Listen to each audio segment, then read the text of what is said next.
Bonjour à tous, j'espère que vous allez bien. Nous commençons donc une nouvelle semaine. Nous allons reprendre le problème qui avait été posé dans cette nouvelle leçon numéro 9 la semaine dernière. Nous avons posé le problème comment du lait liquide peut se transformer en yaourt gélatineux. Pour avoir une idée de ce qui se passerait pour avoir cette transformation, nous avions commencé par comparer ce qu'il y avait dans un yaourt et ce qu'il y avait dans le lait.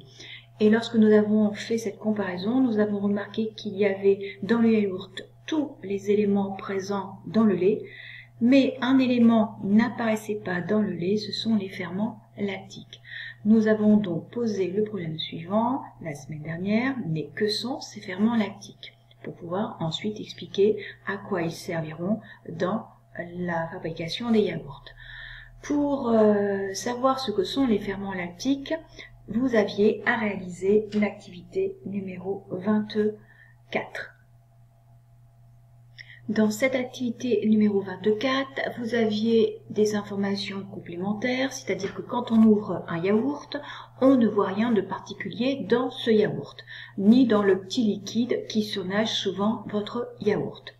Si on ne voit rien de particulier dans le yaourt et ni dans le liquide qui surnage le yaourt, c'est que probablement les ferments lactiques seraient des éléments microscopiques. Donc, si on veut savoir ce que sont les ferments lactiques, il faut forcément passer par une observation microscopique. Pour donc faire votre observation microscopique, il faut, comme vous le savez maintenant, réaliser une préparation microscopique. Je vais vous donner comme première question du matériel à votre disposition avec lequel vous deviez m'expliquer comment vous réalisiez votre préparation microscopique en utilisant ce qu'on avait déjà fait dans des séances auparavant. Donc, je montre ici une réponse d'un élève. Pour réaliser la préparation microscopique, on met sur une lame une petite goutte du liquide surnageant le yaourt, puis on ajoute un peu de bleu de méthylène et on dépose une lamelle. Alors, effectivement, l'explication de la préparation microscopique est tout à fait correcte. Il n'a simplement pas indiqué qu'il utilisait la pipette pour déposer sa goutte de liquide ou la goutte de colorant, mais ce n'est pas grave puisque là, le matériel est respecté, c'est une lame avec l'échantillon dessus, la goutte de liquide surnageant le yaourt, le bleu méthylène et ensuite la lamelle qui est déposée. L'ordre logique des éléments utilisés est respecté, je considère que la réponse est satisfaisante. Alors, on imagine donc, vous avez préparé cette préparation microscopique avec votre liquide surnageant le yaourt. Il faut donc maintenant que vous l'observiez au microscope. Voici ce que vous pourriez observer au microscope. Je vous avais mis donc ici cette photographie qui résume votre observation et je vous avais mis un petit texte qui précise les éléments que vous pouvez observer. Alors, si je reprends le petit texte pour vous aider à comprendre la photographie, le bleu méthylène, donc c'est un colorant qui colorie uniquement des cellules vivantes. Donc, le bleu méthylène, c'est un colorant qu'on utilise très souvent en SVT pour effectivement mieux voir au microscope tout ce qui sera constitué de cellules vivantes.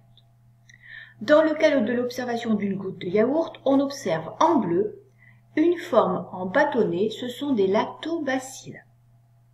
Une forme de petite sphère, souvent en chaîne, ce sont des streptocoques. Alors je sais, les noms sont compliqués, mais à force de les utiliser, vous allez voir, vous allez commencer à les mémoriser.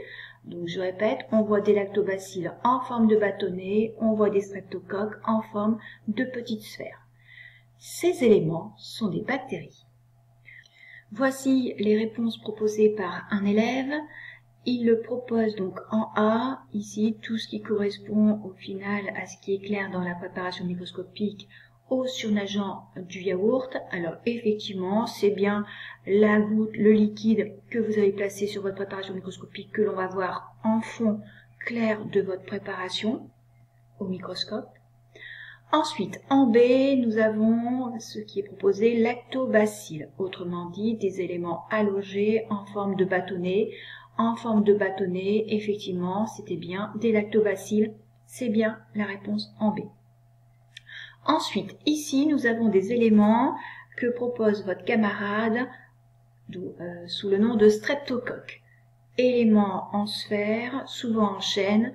Effectivement, ça correspond bien à des streptocoques.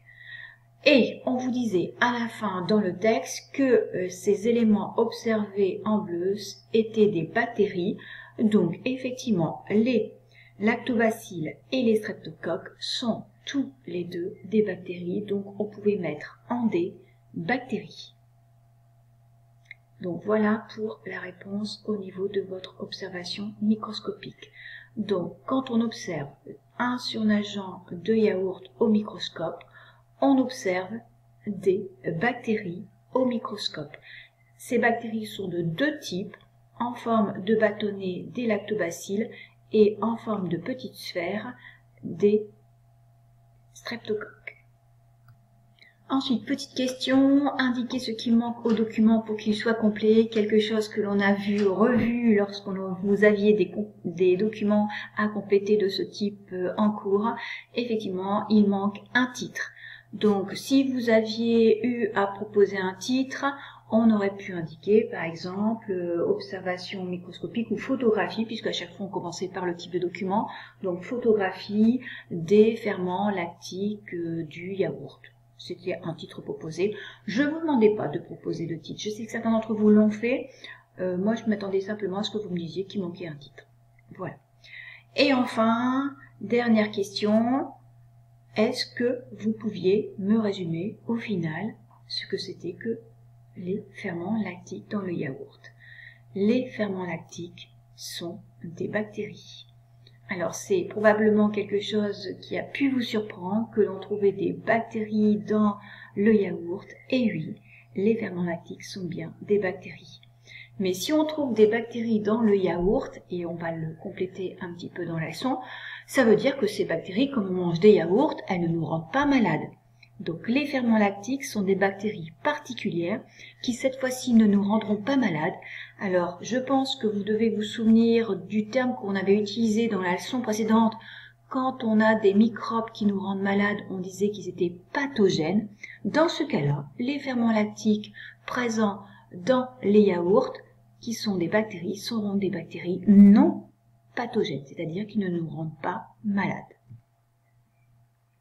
Donc pour la trace écrite dans le cahier, j'ai repris une partie de ce qui était découvert dans l'activité numéro 24, donc le fait que les ferments lactiques ne soient pas visibles à l'œil nu, qu'ils font donc réaliser une préparation microscopique. J'ai remis le résumé de cette préparation microscopique. J'ai remis également donc la photographie avec les annotations directement à côté. Si vous pouvez imprimer le document comme ça, vous n'aurez qu'à la coller dans le cahier. Donc en A surnageant du yaourt, en B lactobacilles, en C les streptocoques, et les lactobacilles et streptocoques correspondent donc à des bactéries. J'ai remis également le titre photographie des ferments lactiques du yaourt. Donc, et aussi, on arrive à la conclusion que les ferments lactiques sont des bactéries. C'est vrai que quand on regarde la préparation microscopique, on voit qu'il y en a un certain nombre dans le yaourt. Donc c'est pour ça que j'avais mis dans le bilan en quantité importante de le yaourt. Et ensuite, comme ce sont des éléments microscopiques, on peut réutiliser le terme qu'on avait déjà employé dans les leçons précédentes. Ce sont des micro-organismes non pathogènes. C'est ce qu'on vient de dire, c'est-à-dire qu'ils ne rendent pas malades. Et la petite conclusion, puisque je veux que vous sachiez ce que sont que des ferments lactiques qu'on en trouve dans les yaourts, les ferments lactiques sont des bactéries. Ces bactéries ne rendent pas malades, ce sont des micro-organismes non pathogènes. Voilà, petite conclusion, définition, qui je pense au niveau du vocabulaire est simple, parce que ça reprend des éléments effectivement qu'on avait déjà utilisés auparavant.